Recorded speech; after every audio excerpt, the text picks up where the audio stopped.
James Meredith, U.S. military veteran, the first African-American student of Ole Miss and civil rights activist.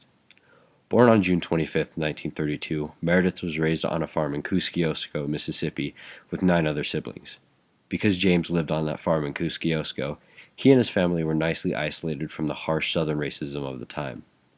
The first time James encountered racism was on a train going from Chicago. At a stop in Tennessee, James was ordered to give up his seat so a white person may sit down.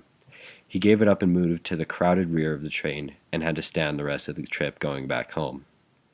From that very event, he dedicated his life to helping the cause of equal treatment toward African Americans. After graduating high school, James entered the Air Force and served from 1951 to 1960. When returning, he decided he wanted to study at Ole Miss, a white university. When he attempted to enroll, he was denied due to the color of his skin. In 1961, with the help of the NAACP, Meredith filed a lawsuit against the university for alleged racial discrimination. The case was settled 1 year later in James's favor. While attempting to enter Ole Miss, Meredith was greeted with a mob of over 2,000 people and U.S. Marshals who wanted to block his way in. I considered myself engaged in a war from day one, and my objective was to force the federal government, the Kennedy administration at the time, into a position where they would have to use the United States military force to enforce my rights as a citizen, he stated, and it turned out what he said was right. What happened was complete chaos, leaving 2 people dead and many injured.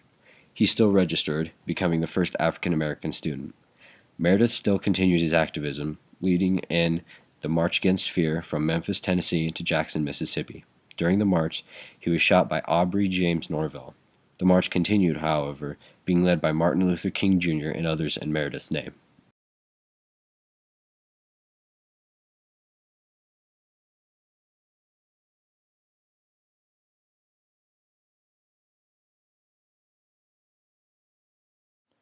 Feared, violent, revolutionary. These words describe the Black Panthers. Founded in 1966, Huey Newton and Bobby Seale were going to force a change, learning that Martin Luther King Jr.'s strategy of nonviolence ended with him getting assassinated. They pushed for a more lethal approach.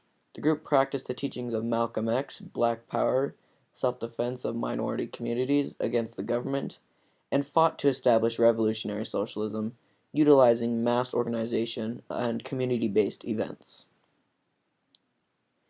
Fueled by the idea of Black Power and the teachings of Malcolm X, the group based its center on the two.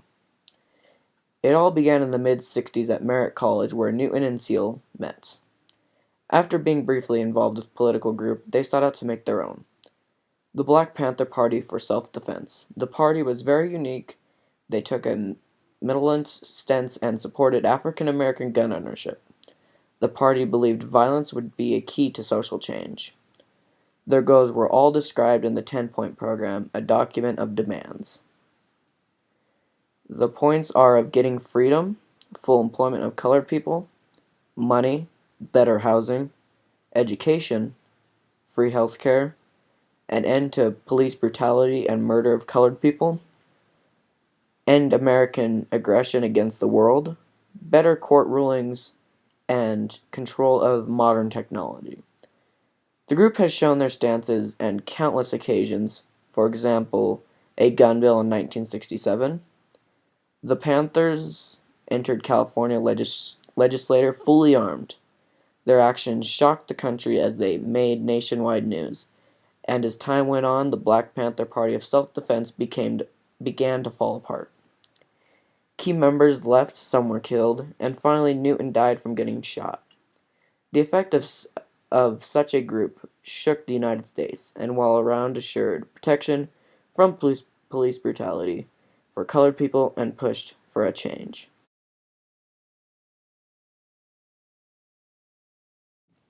Speed, agility, pride. In the 1968 Summer Olympics, Tommy Smith and John Carlos stood at the podium, and when the Star-Spangled Banner began, they raised their hand covered with a black glove. Black Power. Tommy began his life in the small town of Clarksville, Texas in 1944. His life consisted of breaking many records and being very serious at school. John Carlos's life is quite the same, but with fewer medals. Growing up in New York with 2 dedicated parents, He grew up listening to Malcolm X's speeches and following him down the street asking questions. As he became older, he entered in the Olympics and got on the podium with Smith. He wasn't there only to race, however. As John himself stated, I wasn't there for the race, I was there to actually make a statement. I was ashamed of America and America's deeds, what they were doing in history, as well what they were doing at the particular time. Smith agreed, and they took off a shoe to symbolize poverty in their communities, and Smith violated an Olympic rule by unzipping his jacket. As the Star Spangled Banner played, they did something that would impact the rest of their lives. The two raised their hand with a black glove to show black power. That moment ruined their careers. They were suspended from the Olympics, expelled from the Olympic Village, and were given 2 days to leave Mexico. Buried upon them were death threats, being treated like a traitor to the United States, and the burden of their family's suffering. Their act did not only look down upon, but were also inspired by millions of people around the world.